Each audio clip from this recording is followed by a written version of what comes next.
Hello everyone. Myself Dr. Magan Lal, Assistant Professor Government Bangur college Didwana. आज ये अपने phenol के अभिक्रियाओं का लास्ट वीडियो है। हम देखेंगे गाटरमान अभिक्रिया, होबेनोस अभिक्रिया और लेडर-मोनास अभिक्रिया। तो आइए सबसे पहले हम देखते हैं गाटरमान अभिक्रिया। गाटरमान अभिक्रिया में हम फिनोल की HCN हाइड्रोजन साइनाइड और हाइड्रोक्लोरिक अम्ल इनके साथ अभिक्रिया करवाते हैं। यहाँ पर हम लुईस अम्ल ZnCl2 को एज ए कैटलिस्ट के रूप में लेते हैं। तो जब फिनोल की अभिक्रिया हम करवाएं हाइड्रोजन साइनाइड के साथ और HCl के साथ ZnCl2 जो कि एक लुईस अम्ल है इस उत्प्रेरक की उपस्थिति में, तो फिनोल की पैरा स्थिति पर CH समूह जुड़ जाता है, यानी यहाँ पर भी फिनोल का फॉर्मिलीकरण ही हो रहा है जैसा कि राइमर-टीमान अभिक्रिया में हो रहा था। अंतर ये है कि राइमर-टीमान अभिक्रिया में CHO समूह है वो OH की ऑर्थो स्थिति पर जुड़ रहा था जब तक कि किसी ऑर्थो स्थिति पर कोई अन्य समूह उपस्थित नहीं हो, और यहाँ पर जो CHO समूह है वो मुख्यतः बेंजीन की पैरा स्थिति पर जुड़ता है। पैरा हाइड्रोक्सी बेंजील्डिहाइड का निर्माण होता है, इसको हम सैलिसिल्डिहाइड नहीं कहेंगे। इस अभिक्रिया की यदि हम क्रियाविधि को देखें तो हाइड्रोजन साइनाइड और HCl, हाइड्रोजन साइनाइड और HCl में हम जानते हैं कि जो HCl है वो क्या होता है, प्रबल अम्ल होता है। तो हाइड्रोजन साइनाइड पर जो HCl का H+ है वो जुड़ेगा। किस प्रकार से जुड़ेगा कि कार्बन और नाइट्रोजन के बीच में जो सिग्मा बॉन्ड के जो इलेक्ट्रॉन हैं वो H+ के पास जाएंगे, क्या बनेगा Hc+ डबल बॉन्ड NH। ये विक्रिया कैसे संपन्न हो रही है, हम किसका मिश्रण ले रहे हैं, HCl का और HCl का। इनमें से स्ट्रॉन्ग एसिड कौन सा है, HCl।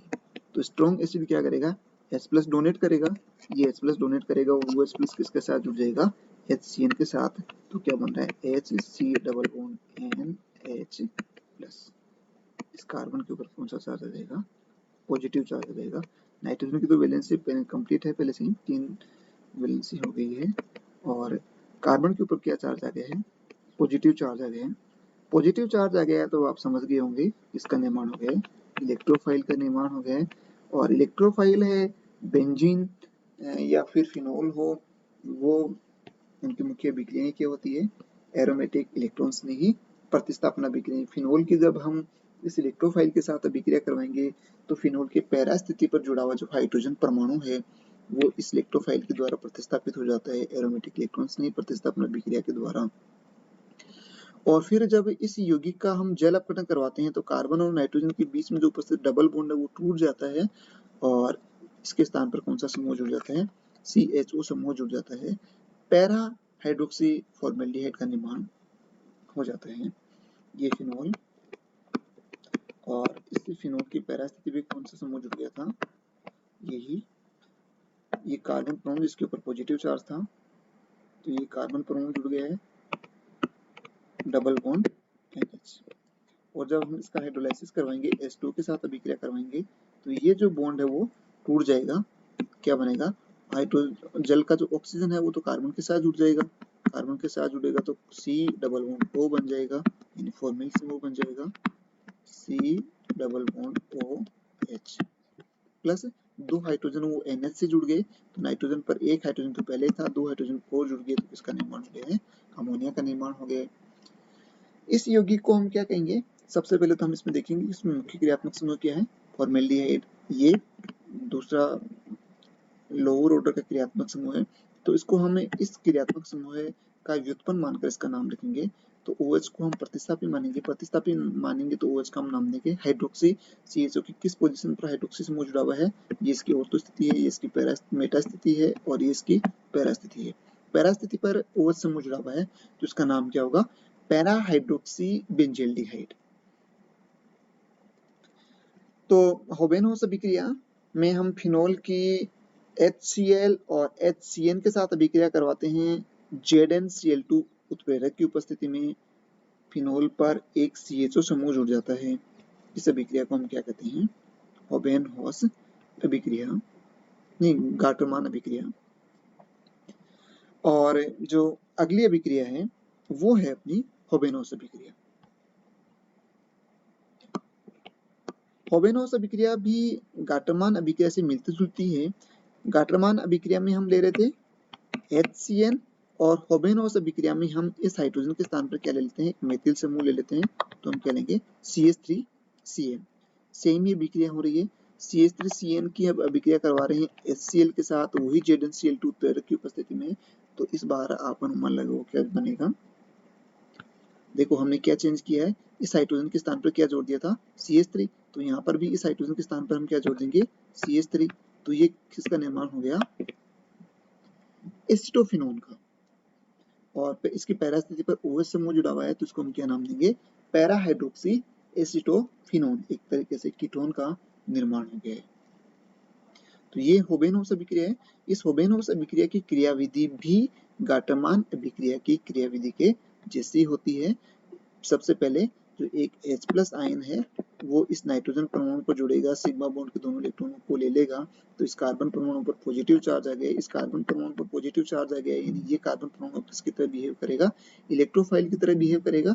और इस OH की ऑर्थो स्थिति पर या फिर पैरा स्थिति पर ये जो समूह है वो जुड़ जाएगा और वापस जलापन करवाने पर COCH3 समूह जुड़ जाएगा।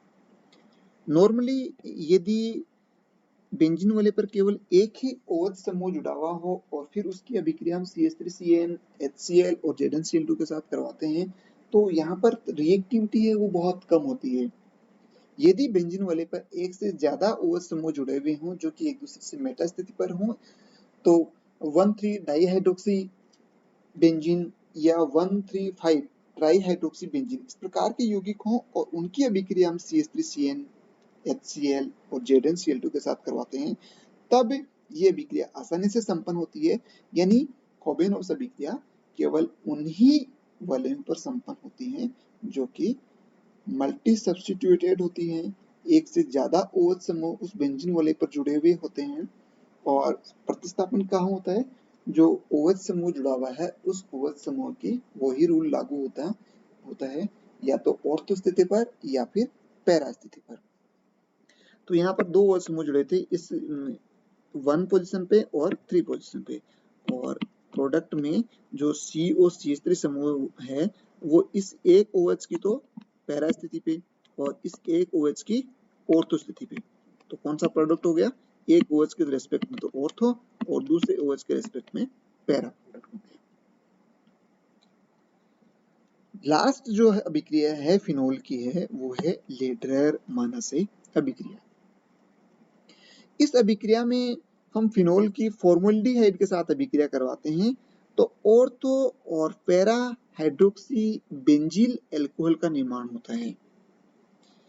फिनोल की हम किसके साथ अभिक्रिया करवा रहे हैं, फॉर्मल्डिहाइड के साथ, HC डबल बॉन्ड OH के साथ। तो बेंजीन वाले पर क्या जुड़ गया है, CH2OH। जब बेंजीन वाले पर CH2OH जुड़ा हुआ हो तो इस यौगिक को हम कहते हैं बेंजील अल्कोहल, और इस बेंजील अल्कोहल की ऑर्थो स्थिति पर OH जुड़ा हुआ है तो इसका नाम हो जाएगा ऑर्थो हाइड्रोक्सी बेंजील अल्कोहल। तो ऑर्थो हाइड्रोक्सी बेंजील अल्कोहल और पैरा हाइड्रोक्सी बेंजील अल्कोहल इन दोनों का मिश्रण का निर्माण होता है। तो ये है अपनी लेडरर-मोनासे अभिक्रिया जिसमें हम फिनोल की फॉर्मल्डिहाइड के साथ अभिक्रिया करवाते हैं तो ऑर्थो हाइड्रोक्सी और पैरा हाइड्रोक्सी बेंजील अल्कोहल का निर्माण होता है।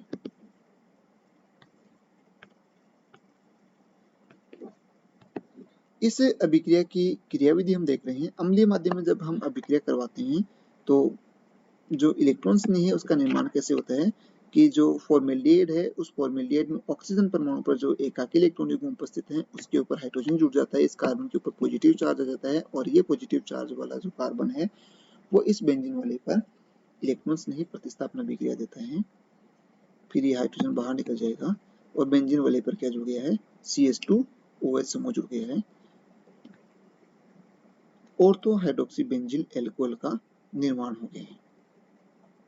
यदि हम इस अभिक्रिया में फॉर्मल्डिहाइड एक्सेस में लेते हैं, आधिक्य में लेते हैं, तो दोनों स्थिति पे, ऑर्थो स्थिति पर भी और पैरा स्थिति पर भी डाईहाइड्रोक्सी बेंजिल एल्कोहल का निर्माण होता है और इसके संघनन से बेकेलाइट बहुलक का निर्माण होता है। बेकेलाइट बहुलक जैसा कि आप जानते हो एक थर्मोसेटिंग बहुलक है। तो इस थर्मोसेटिंग बहुलक के बेकेलाइट का निर्माण हम किस बेकेलाइट का निर्माण करेंगे तो रो मटेरियल के रूप में हम फिनोल काम में लेते हैं, फॉर्मेल्डिहाइड काम में लेते हैं।